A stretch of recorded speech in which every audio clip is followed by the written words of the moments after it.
We got through part of 23. 23 is where Paul has been hauled in before the Sanhedrin, and I don't remember. I guess I started as though we had not done anything in 23. So let's just read the first few verses of that. Let me tell you what he says.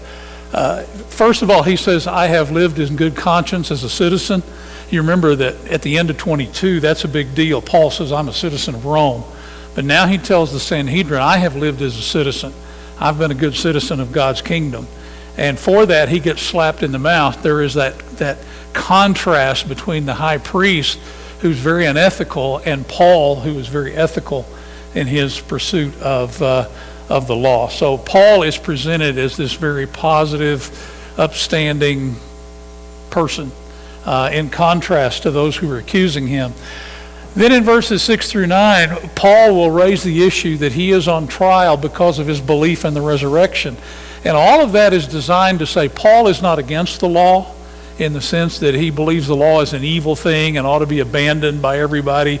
Paul is in harmony with the very purpose of the law, the reason God gives the law as a part of his redemption of the world. His resurrection of Jesus is part of that redemption of the world. In other words, Paul says, look, I'm on trial here as someone who is trying to destroy the law, but actually what I'm doing is trying to show people what God is how God saves Israel apart from the law. So he lives in hope of the fulfillment of the law in Jesus. Then beginning in verse 10 is where we got to last week that I want to look at. The dispute became so violent. These guys get into a fight over what Paul has raised here.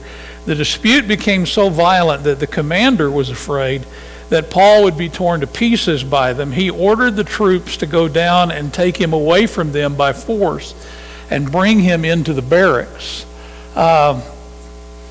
Basically, that verse just says, good for Rome and boo for the Jews. The Jews are just being pointed out as being very unreasonable, and they can't even get along with each other. Why are they picking on Paul?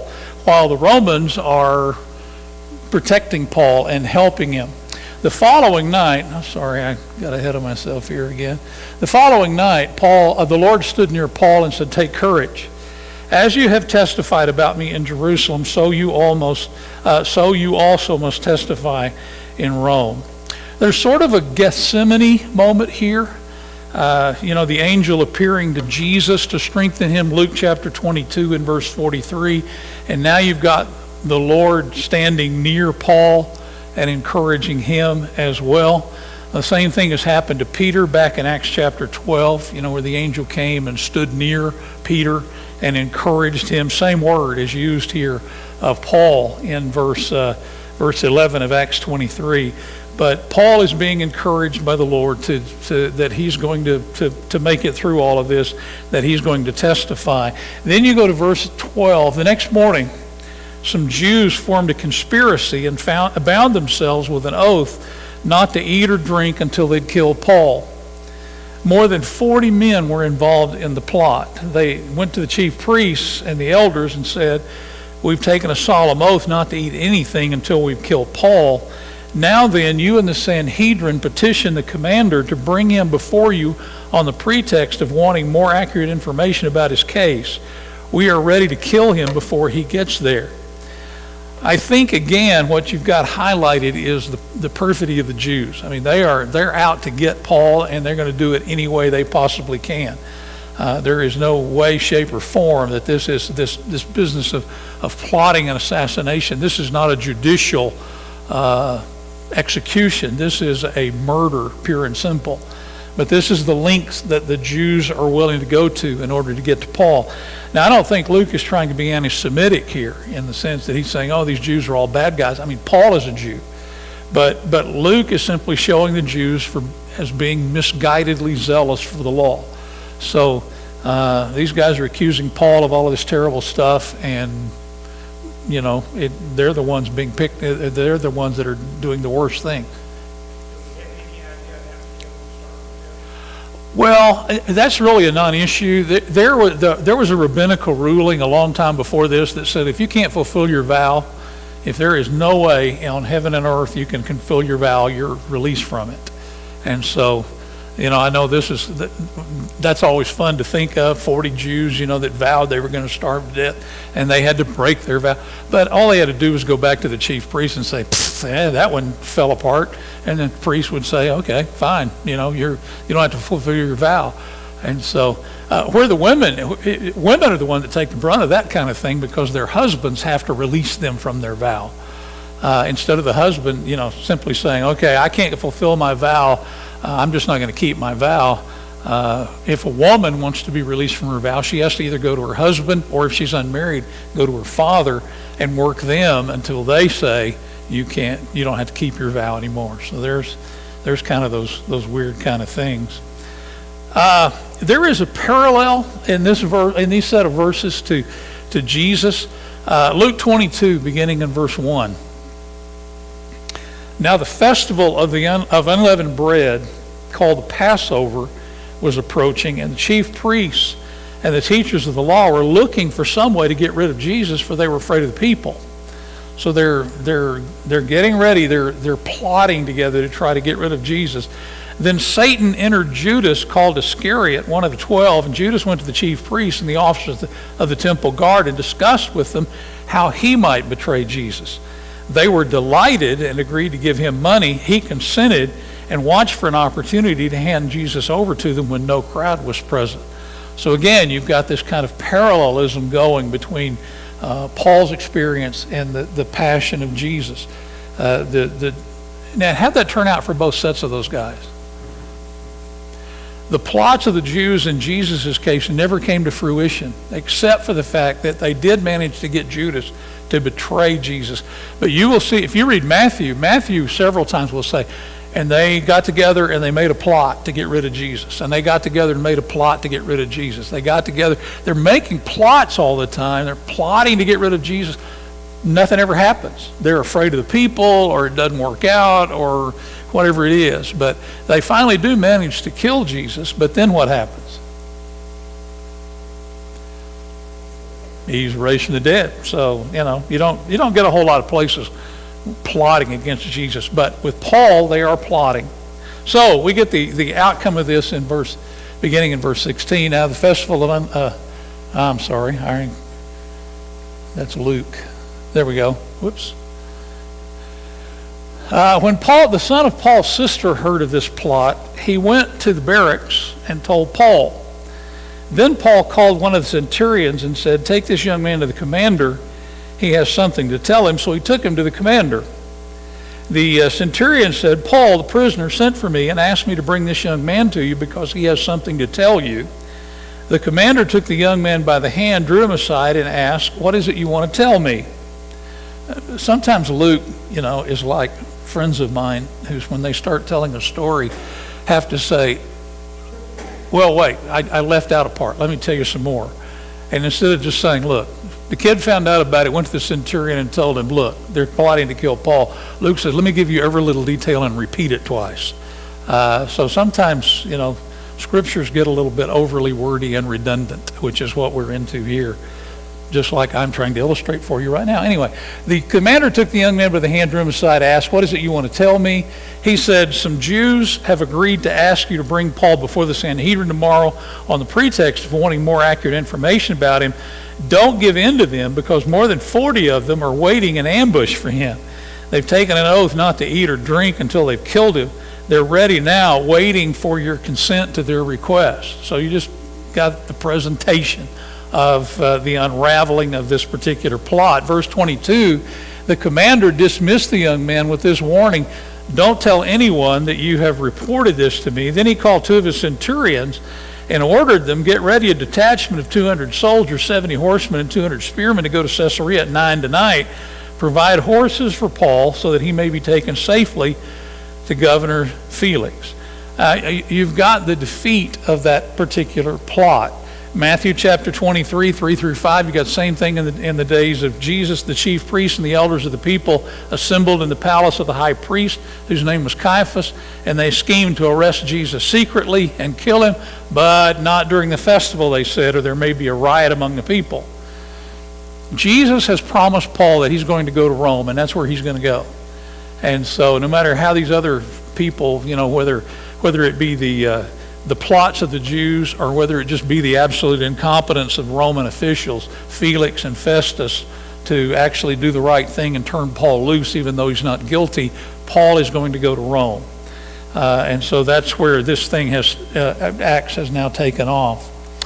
Verse 25, he wrote a letter as follows. I got Matthew, I've forgotten what I've put in here. I did this at the first of the week.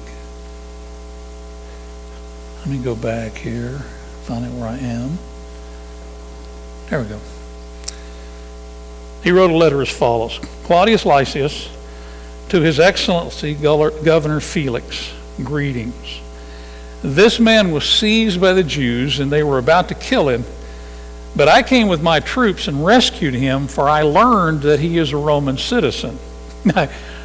Claudius Lysias says, and I'm the good guy here. You always want to make yourself look pretty good when you're writing letters like this, I suppose. So they were about to kill Paul, but I came in and rescued him. He didn't say, and I took him back to the Sanhedrin, and they nearly killed him again. I don't know what it is with these Jews. I wanted to know why they were accusing him, so I brought him to their Sanhedrin. I found that the accusation had to do with questions about their law. Now that's an important idea right there that you need to grab onto, because that's going to come up again and again and again in this. Luke is going to really underscore the idea that Paul is not, that it's not Jesus that's stirring up trouble. It's not Paul stirring up trouble for the Romans. It is the fact that these Jews can't settle a problem over their own law. And I'll show you how that works here in just a minute when we get into chapter 24. But Lysias says, I found that the accusation had to do with questions about their law, but there was no charge against him that deserved death or punishment. When I was informed of a plot to be carried out against the man, I sent him to you at once. I also ordered his accusers to present to you their case against him. Now, in regarding to this questions about the law, do you remember Gallio in Corinth? That's in Acts 18. About verse 14. The Jews all gather up and they're really aggravated at Paul, and they can't find Paul, so they drag Jason, who is the synagogue ruler, in front of the judgment seat of Gallio. Gallio listens for about 30 seconds and said, look, this is not a Roman matter. This is all about some question over your law, and I'm not going to have anything to do with this. And then Jason took the brunt of all of that and was beaten about half to death. But that is going to lead to Paul's defense before Felix, because Paul is going to say, look, I don't need to be here in front of you. This is all about some interpretation of the Jewish law. By the way, I just thought it would be fun to look up. Sometimes these Roman names are a lot of fun to know what they actually mean. Not in this particular case necessarily. Felix is a slave name, though. Felix is a freed slave. And so he's not looked upon as being a real, up-and-coming Roman. He came in the back door into being a Roman citizen. The reason he is the Roman governor of this particular place is because he has really influential friends, among them the Herods in Judea. But Felix just means lucky. He is, and sometimes the names will indicate some things about the character. Lysias, by the way, is a name that means destroyer. That's a great name for a soldier, isn't it? Destroyer. But Lysias is one of those kind of guys who at least protects Paul. So we're down before Felix. So, verse 31, the soldiers, carrying out their orders, took Paul with them during the night and brought him as far as Antipatris. The next day, they let the cavalry go on with him while they returned to the barracks. When the cavalry arrived in Caesarea, they delivered the letter to the governor and handed Paul over to him. The governor read the letter and asked what province he was from. Learning that he was from Cilicia and therefore under Felix's jurisdiction, he said, I will clear your case, or I will hear your case when your accusers get here. Then he ordered that Paul be kept under guard in Herod's palace. So basically what you get in chapter 23 is just a way to get to chapter 24. That's, sometimes in Acts you run into those things where there's not a whole lot to be learned about anything. There's just a long section about here's where we go. All right, so we're going to go to Acts chapter 24.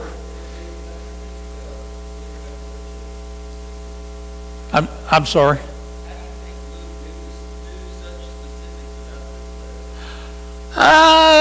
Same way historians nowadays do. I mean, he went to the archives and looked it up probably somewhere. Romans were very meticulous about record keeping, and they do that kind of thing. And so Luke has already said, in the beginning of Luke, he said, I did research, and I talked to a lot of eyewitnesses, and so there's the probability that he has got government records that he is pouring through and using. So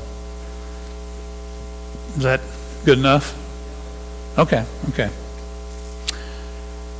Acts 24 and verse 1. 5 days later, the high priest Ananias went down to Caesarea with some of the elders and a lawyer named Tertullus, and they brought their charges against Paul before the governor. Tertullus is, let me tell you first of all, before we get into anything else, there is a form to courtroom presentations. They write books about this. There are 2 or 3 handbooks to say if you're going to go to court and you want your case to be heard and to win your case, you need to do it like this. And so there will be four different sections in a courtroom presentation. When you get up, when it's your turn to speak, it's kind of like opening arguments. My son right now is doing a class in opening arguments, and they're very careful to say this is what you can and can't do in opening arguments in a trial, and this is the way you need to shape this and what you need to say. And I assume then there will be a class on closing argument, and I wonder if there's one on how to present evidence. But nevertheless, when you get up to speak, you get to present your whole case. You don't present, the opening arguments, then you have an evidentiary portion, and then you have a closing argument. In a Roman trial, you just get up and talk and tell everything you know. So there is going to be, and these are Latin words on the left side that rhetoricians use to talk about these things. There will be an exordium, and it will have an introduction. And an introduction is usually very ornate and very, what's the word I'm trying to use for a guy that is very good at speaking? Eloquent, that's the word I want. Very eloquent in its presentation. And one of the main things you do in the introduction is you look at the judge and you say, you're a great guy. I really like you. And you give all the reasons why he's a great guy and why he ought to be valued. And the judge said, oh, okay, I'll decide for you right off the bat. You do that. Apparently you do that even in courtrooms nowadays, but you really try to flatter the judge. The second part is a narratio. The narratio is just simply a presentation of the facts. This is what is before you today. This is what we're trying to tell you. This is the accusation. This is how the accusation came about. This is what it's all about. Thirdly, then you have the confirmatio, which is, as you might expect, the proof. This is the evidence that this crime took place, or this is the evidence that I am innocent. But nevertheless, you offer all the proof. And then you do a peroratio, which is a conclusion. The conclusion, again, is supposed to be very well thought out and very eloquent. And in the conclusion, you usually start flattering the judge again. And you will. And Tertullus does this. Tertullus follows these 4 steps very closely. Paul does not. Paul follows the first 3 steps very closely, but then he doesn't get to tell the 4th one. Felix jumps up all of a sudden and says, okay, case over for the moment. You go back to jail and you guys go home. And that's kind of where it ends. And I'll be talking about the significance of that here in just a moment. Let me go back, just stop right there. First of all, Tertullus in verse 1 is mentioned. He is a rhetor, R-H-E-T-O-R in Greek. In essence, a rhetor is a trained speaker. He's not a lawyer in the sense that he's there to interpret the law or to try to apply the law. He is simply a very eloquent person who is able to present very clearly the argument that his clients want to present. So in a sense, he's a lawyer because, a lawyer goes to court and he's supposed to be very good at what he does and present all of this. But he is really, the focus is on his eloquence, his trained ability to speak. Now, Luke takes a jab at him when he mentions Tertullus, because he does not just simply say, and Tertullus showed up. What Luke says, 5 days later, the NIV says 5 days later, high priest Ananias went down to Caesarea, and a lawyer named Tertullus. But actually what Luke says, a certain Tertullus, a rhetor. Now that throwing that certain in there is not a good thing. He's not pointing to Tertullus and saying, here's Tertullus, this honorable person. What he is saying is the notorious Tertullus. That'd be like, I hesitate doing this since we're on national TV here, but it'd be like somebody saying, my lawyer's Jesse Quackenbush. And what would everybody here say? Oh, we know Quackenbush. Oh, boy, we know. There are certain lawyers, Rusty Hardin in Houston, or Busby in Houston, these guys that get this reputation of being shysters, sort of, or being a little bit loose with the law. That's what Luke has done with Tertullus here. He has just kind of fingered Tertullus, a certain Tertullus, the notorious Tertullus. Greeks and Romans, as I said, thought a lot about how to persuade people, and they did it especially in these civil and criminal cases, and so we talked about that, all of those recommended ways of approaching that thing. That's why Tertullus has been called. All right, so here's the case beginning, verse 2. When Paul was called in, Tertullus presented his case before Felix. We have enjoyed a long period of peace under you, and your foresight has brought about reforms in this nation. Everywhere and in every way, most excellent Felix, we acknowledge this with profound gratitude. But in order not to worry you further, I request that you be kind enough to hear us briefly. That's the exordium. You can hear Felix is none of those things, by the way. You almost wonder if Luke is, if he's quoting from Roman records, that's one thing. But if he's kind of saying, okay, and this is sort of what Tertullus says, he manages to make Tertullus sound like an idiot, because everybody knows this is not Felix. I mean, Felix is nothing like this guy. So, we have found this man, I forgot to change. We have found this man to be a troublemaker, stirring up riots among the Jews all over the world. He is a ringleader of the Nazarene sect and even tried to desecrate the temple. So we seized him. By examining him yourself, you'll be able to learn the truth about all these charges we're bringing against him. And the other Jews joined in the accusation, asserting that these things were true. First of all, there's the exordium, verses 2 through 4. What a great ruler you've been. I've commented about that. Secondly, there's the narratio, and the accusation that is made against Paul. Paul is a plague. The word the NIV uses is troublemaker, but the Greek word literally means plague. I mean, he is just a contamination. He causes problems everywhere he goes. He's just a plague on all of us. Secondly, he stirs up sedition. That word stasis in Greek there is an important word. The NIV translates it riots. He stirs up riots everywhere he goes. But you have to understand that in the Roman mind, riots are rebellions. You don't riot unless you're trying to overthrow the government. It's kind of like Portland. You have a riot in Portland, and you're going to have those people that are just highly offended about the fact that riots take place in Portland because they're just trying to overthrow the government. And so you get into that kind of thing. That is what Romans think about immediately. You remember in Ephesus the horror that the city secretary had whenever they rioted in Ephesus.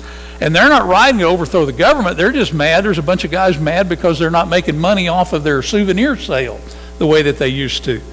But the secretary gets up and says, listen, you don't want the Romans getting wind of this, because if you do, bad things are liable to happen, because we don't want them worried about our loyalty, and we don't want them worried about us stirring up trouble in Ephesus. So, bad things can happen when we start rioting and the Romans catch wind of it. So you want to be careful about that. So one of the worst things you can accuse Paul of is raising up sedition, raising up stasis. Instability really is kind of more what that is. Interestingly enough, Luke chapter 23 and verse 2. I don't know if I have that up here where you don't have to go to it or not. I don't remember. Nope. Luke 23 and verse 2. They began to accuse Jesus, saying, we have found this man subverting our nation. He opposes payment of taxes to Caesar and claims to be Messiah, a king. The reason Jesus is crucified in Luke is because he is guilty of sedition. That in verse 2 is an accusation of sedition. The word stasis isn't used, but that's exactly, he's subverting our nation. He is trying to overthrow our nation, and the way you overthrow the nation is, number one, you stop paying taxes, and number two, he claims to be an alternate king. He claims to be Messiah, a king. And so that's what these Christians are often accused of, but certainly that's what both Paul and Jesus are accused of, the same sorts of things. Then in verse 6 you have Tertullus' confirmatio. The accusation or the proof that he offers is he is a ringleader of the Nazarene sect. The Greek word for sect is heresis, which if you think about it sounds like our word heresy. It's the word that we get heresy from. Now, heresy for us means false teaching of some sort, something that falls short of the truth. That's not really the meaning here. Basically, the meaning of heresis is a group that carries a completely different idea about things. They're just a group that sets themselves off as believing something different than everybody else. Now, notice what Tertullus does when he identifies Christians as the Nazarene sect. Are they a part of Judaism? Not in his eyes. He's separated them. He's put them way off over here. So what he's done is he said Paul has nothing to do with the Jews. Paul is this renegade. He's got this group of guys off out here, way off. The boundaries end here for the Jews. This sect is way off out here somewhere.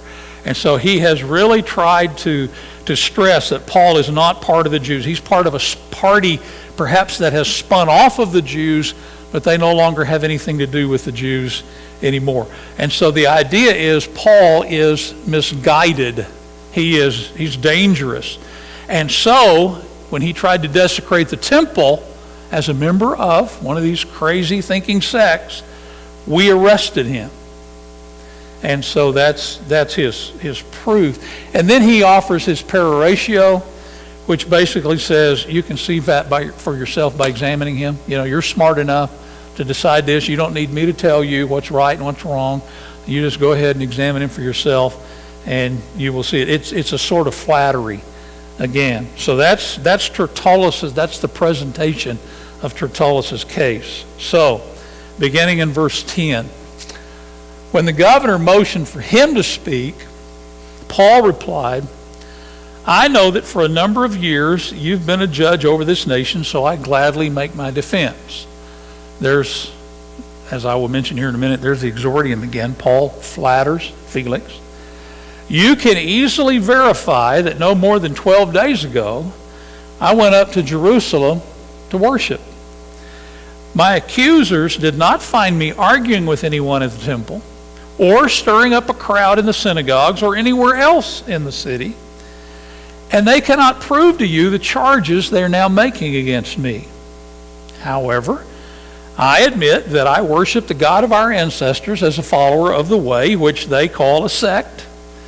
I believe everything that is in accordance with the law and that's written in the prophets, and I have the same hope in God as these men themselves have, that there will be a resurrection of both the righteous and the wicked. So I strive always to keep my conscience clear before God and man. After an absence of several years, I came to Jerusalem to bring my people gifts for the poor and to present offerings. I was ceremonially clean when they found me in the temple doing this. There was no crowd with me, nor was I involved in any disturbance. But there are some Jews from the province of Asia who ought to be here before you and bring charges if they have anything against me.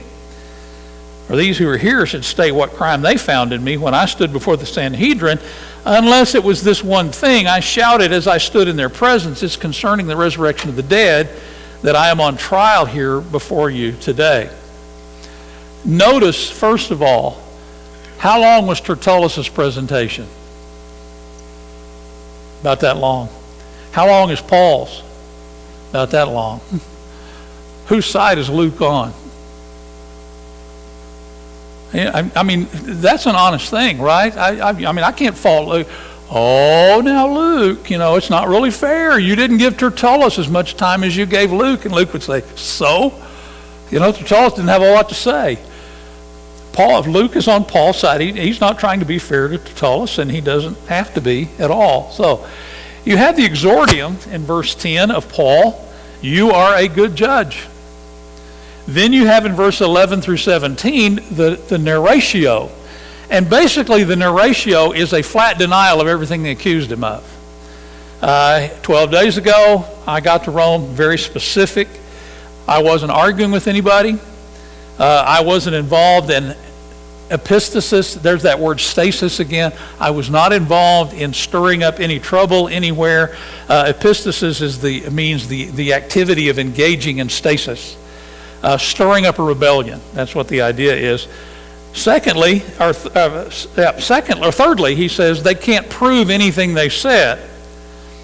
Now that isn't Perry Mason saying, well, even if he did it, you don't have any evidence to prove that he was the one that did it. That's not it at all. What Paul is saying is there is nothing in existence to even say that happened in the first place. Paul is denying exactly what they claimed happened. He is not saying, well, there was a big trouble in the temple, all right, but I didn't have anything to do with it. He is just simply saying what they say is completely false. What Paul does admit is, number one, and I don't remember if I put that up here or not. Nope, I didn't. Okay. What Paul will admit is, first of all, I am a worshiper of the God of our fathers. I have that in common with these Jews. I worship the God of our fathers. Secondly, I worship in the way they call a sect. And so he kind of brings into question that we're not really as separatist as they claim we are. We're not this separate group out here. We worship in the way that they call a sect. It's a way that is within Judaism, it's within Judaistic beliefs, but not separate. Thirdly, he says, I believe everything written in the law and the prophets. And Paul is saying, I'm not against the law and the prophets. I believe everything they say. I believe, just like these guys do, there will be a resurrection. And then he admits, and I put that in quotation marks, he admits that the cause of this case is that he shouted in the Sanhedrin, I am on trial because of the resurrection of the dead. Now I've taken that out of sequence. That's going to be part of the confirmatio that Paul offers. And I'll talk about that in a minute, but that's a really important idea. Paul is going to say, look, the trouble got started not over some issue of Roman law. The trouble got started over some issue of Jewish tradition and interpretation. And that's an important idea. So Paul presents himself that way. Thirdly, there is the confirmatio. Now, understand what Paul is doing in his confirmatio. He is saying this is not about Roman law. This is not something that ought to be in Roman courts. It's not about stasis. It's not even about desecrating temples, which the Romans were pretty sensitive of. They're always sensitive of people robbing and stealing from temples. But this is, Paul will say, this is all about an argument over the application of the Jewish law. We are not separatists. We are not sectarians. Secondly, we are Jews who believe that Jesus is the fulfillment of all that God said through the law and the prophets. And clearly, the dispute that they have with me, Paul says, is over the interpretation and application of Jewish hopes. And so what Paul is trying to do is get Felix to just kick this thing out of court. You do that, you go to the Supreme Court, and the first thing you say is, this ought not to be here. This is not even something that ought to be in court at all. Just throw it out. And sometimes they'll throw things out and say, no case. There's no case here. That's exactly what's going on.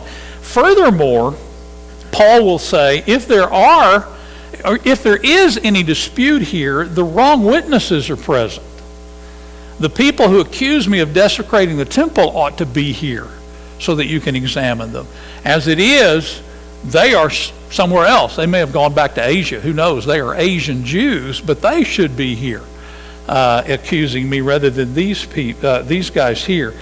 One of the things the defense always tries to do during the confirmatio is turn the tables on the accuser. You want to show, and it's recommended in these handbooks, you want to make them appear to be guilty of the same thing they're accusing you of. And so Paul is doing that, Notice how Paul says, look, they're guilty of the very thing that they're accusing me of. Why aren't they here? Why aren't they here to defend themselves? Why aren't they here to accuse me? And so Paul goes through his confirmatio, and then Felix interrupts Paul. So there is no, what's the last thing supposed to be there? There's no wrap up. What was it? Yeah, the conclusion. That's good enough. I've got a word for it. I always forget those words. What is that word? Well, anyway, let's read. Then Felix, who was well acquainted with the way, adjourned the proceedings. When Lysias the commander comes, he said, I will decide your case. He ordered the centurion to keep Paul under guard, but to give him some freedom and permit his friends to take care of his needs. There is a really interesting article by a guy named Josh Garraway. The title of the article is Apostolic Irresistibility and the Interrupted Speeches in Acts. And he will point out how in the book of Acts there are a huge number of speeches. It's unique in Roman and Greek literature for the number of speeches that Luke has included in his book of Acts. And he says what's even weirder about that is that a lot of the speeches aren't carried to a conclusion. They are interrupted and chopped off at the end. And so you have, let me show you these. I'll show you a chart full of these things. Here are the uninterrupted speeches. You have the speech of Peter at Pentecost. Then you have in chapter 11, you'll have Peter making a speech to the circumcision party in chapter 11. Then you'll have in 13, Paul making a speech to the pagans at Pisidian Antioch. Then in 15, you'll have Peter speaking at the Jerusalem conference. 15, also James speaking at the Jerusalem conference. And then in chapter 20, you will have Paul in his long speech that he makes to the elders at Miletus. And those are all uninterrupted speeches. They are carried down to the end. They wrap up and everybody goes on. But there are a whole bunch of interrupted speeches. Peter and John. Peter is speaking on Solomon's porch in chapters 3 and 4. And suddenly the soldiers come up and arrest them and haul them away. That's the end of the speech. Stephen in Acts chapter 7 will be giving this speech, and when he gets down to the end where he's going to give the not the exordium, but the probatio, or whatever it's called at the end, suddenly he's stoned to death, and that's the end of the speech. Peter at Cornelius' house suddenly cut short by the coming of the Holy Spirit. Paul on the Areopagus, when he's making his speech before the council at Athens, he is interrupted and stopped from finishing his speech. Of course, 22, we've seen Paul in the temple. He is stopped by the violence of the Jews. He says, Jesus told me to go, I'll send you far away to the Gentiles. And they went berserk. And that was the end of that speech. Then in 24, Paul before Felix. That's cut short by Felix. And then 26, that one's cut short by Festus accusing Paul of being crazy. So you have all of these interrupted speeches. The question is, why? That's the real issue. That's kind of a unique thing that Luke has going, all of these interrupted speeches. And Galloway proposes that there is this thing in Luke chapter 21, beginning in verse 12, where Jesus is speaking to his apostles. But before all this, they will seize you and persecute you. They will hand you over to synagogues and put you in prison, and you'll be brought before kings and governors, and all on account of my name. And so you will bear testimony to me. But make up your mind not to worry beforehand how you will defend yourselves, for I will give you words and wisdom that none of your adversaries will be able to resist or contradict. And so what you have in Acts is a lot of speeches that Jesus says no one is going to be able to resist or contradict, and someone interrupts them. The point of that is that when they're interrupted, then they no longer have the persuasive power that they normally would have had, because every one of these interrupted speeches except one, that's the end of that, and they stone Peter, or they stone Stephen, or they arrest Paul, or they haul him off for another trial. Their grand speech about Jesus gets nowhere because it was interrupted. The exception to that is in Acts chapter 10, where God himself interrupts Peter. And Peter is the one that has to be convinced, not the Gentiles. So Peter is persuaded that the Gentiles are to be accepted. So the idea of these interrupted speeches then are to say, this is why these people were not convinced, or this is why these people were not swayed. In every other case in Acts, when you have a completed speech, then you will have somebody commenting somewhere, hey, we can't say anything against that. Or, wow, that's really impressive. Those guys are... They're really telling us the truth. So I just wanted to point that out, just kind of so you know what's going on with those, or what may be going on with those interrupted speeches. Felix, back in Acts chapter 24, Felix really ought to be ashamed of himself. He knows that what Paul says about Christianity is true, about it not being a sect. It is a legitimate part of the Jewish faith, and Felix knows that. He's familiar with the issues between Christianity and Judaism. He does, however, treat Paul with some honor. He gives him to a centurion. He's not just thrown in jail in the backside of the jail. He is entrusted to a centurion, and the centurion is told, grant him some limited freedom, allow him access to his friends, whatever he needs, but give him some freedom. And so Paul is treated with a little bit of freedom. Then we go to verse, I'm determined to get through 24. Several days later, Felix came with his wife Drusilla, who was Jewish. He sent for Paul and listened to him as he spoke about faith in Christ Jesus. As Paul talked about righteousness, self-control, and the judgment to come, Felix was afraid and said, that's enough for now. You may leave. When I find it convenient, I will send for you. At the same time, he was hoping that Paul would offer him a bribe, so he sent for him frequently and talked with him. When 2 years had passed, Felix was succeeded by Porcius Festus because Felix wanted to grant a favor to the Jews. But because Felix wanted to grant a favor to the Jews, he left Paul in prison. Felix and Drusilla were a scandal to the Jews. She was married to another man when Felix persuaded her to divorce him and marry Felix. And so this mention of Felix and Drusilla is really kind of a slam at Felix. He's not really as good a man as a lot of people would like to carry on that he is. Drusilla is kind of an interesting character. She was first married when she was 6 years old, and she's now between 19 and 22. She apparently dies with her son at the eruption of Mount Vesuvius. She and her son lived in Pompeii. Her son actually lived in Pompeii. She was there visiting and was killed in the eruption of Pompeii. But given that kind of illicit relationship between Felix and Drusilla, you can understand why Felix is quite uncomfortable when Paul talks about righteousness and self-control and judgment. I mean, it's really striking right at the root of who he is. Besides that, Felix wants Paul to bribe him to set him free, and so Paul is not guilty. Paul has not got anything going against him. It's just that Felix is avaricious, and the Jews are misinterpreting or misapplying, lying about the facts. And so Felix then is replaced by Festus. I found a picture of Festus, by the way. Not the deputy of Dodge City, but another Festus. But anyway, I thought that one fit, though. Looks like Festus the way that we would think of. Let's pray, please.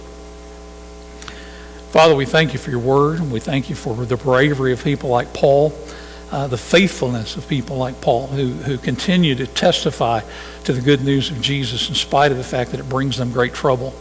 I pray that you would give us that same sort of courage and that same sort of openness and willingness to speak. And I pray it in Jesus'